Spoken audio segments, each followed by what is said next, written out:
আসসালামু আলাইকুম সুপ্রিয় শিক্ষার্থীবৃন্দ। আজকে আমরা নতুন একটা অধ্যায় শুরু করব, যেটা আমাদের দৈনন্দিন জীবনের সাজানো গোছানোর সাথে জড়িত। অনেকেই বুঝতে পারতেছো, সেটা হচ্ছে বিন্যাস।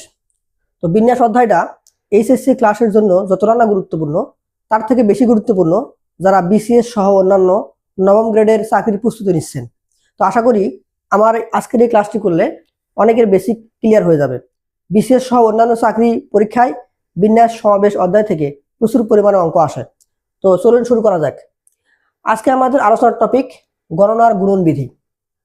বিষয়টা একটু ক্লিয়ার করি। ধরো টিবি মানে তোমার বাসা, এটা ডিইউ ঢাকা ইউনিভার্সিটি, আর এটা হচ্ছে বুয়েট।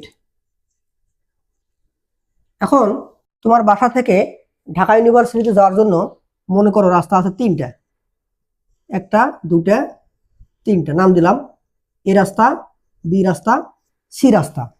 এবং ঢাকা ইউনিভার্সিটি থেকে বুয়েটে যাওয়ার জন্য রাস্তা আছে মোট দুইটা, একটা ডি রাস্তা আর একটা ই রাস্তা। এখন যদি তোমাকে প্রশ্ন করা হয় যে ভাইয়া তোমার বাসা থেকে বুয়েটে যাওয়ার জন্য মোট রাস্তা কয়টা, তোমরা অনেকেই বলবা যে 3 আর 2 5। অত্যন্ত দুঃখের সঙ্গে জানাচ্ছি তোমার অ্যান্সারটা ভুল।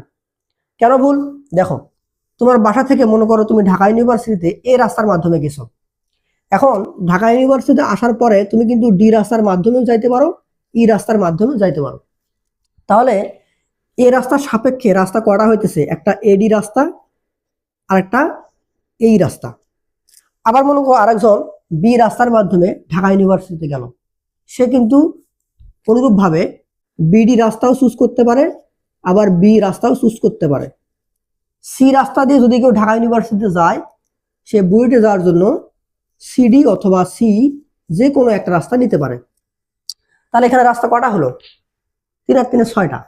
তো গুণের ব্যাপারটা ক্লিয়ার হওয়ার জন্য দেখো, যখন আমরা এই রাস্তা চুজ করছিলাম তার সাপেক্ষে রাস্তা ছিল কয়টা? দুইটা। তাহলে একটা রাস্তার জন্য একটার জন্য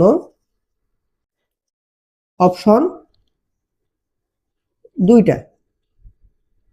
তাহলে এখানে রাস্তা কয়টা আছে? 3টা।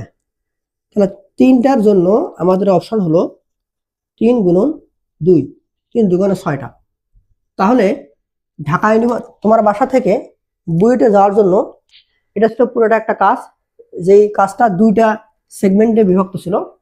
তাহলে আমরা গণনার গুণবিধি অনুযায়ী এই সেগমেন্টের অপশন সংখ্যা গুণ করবো, 3 দুগুণে 6টা।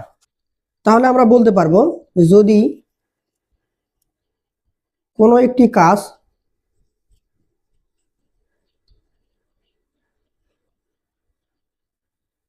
কতগুলো স্টেপে বিভক্ত থাকে, কতগুলো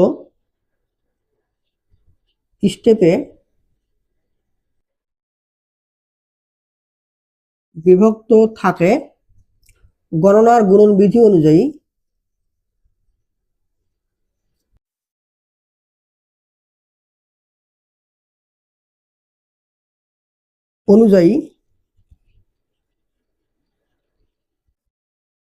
সবগুলো স্টেপের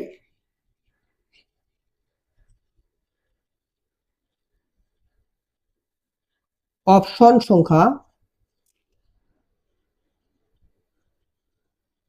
গুণ হয়। এটাই হচ্ছে আমাদের গণনার গুণন বিধি।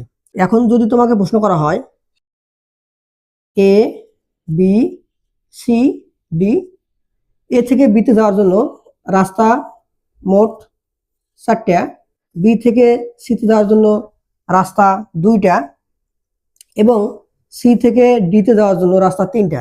তাহলে এ থেকে ডিতে যাওয়ার জন্য এখানে মোট কটা রাস্তা আছে? তাহলে গণনার গুণন বিধি অনুযায়ী আমরা অপশন সংখ্যা গুণ করব। 4 গুণন 2 গুণন 3, তো 4 দুগুণে 8, 3 আসতে 24টা রাস্তা। তো এটাই আমাদের গণনার গুণন বিধি।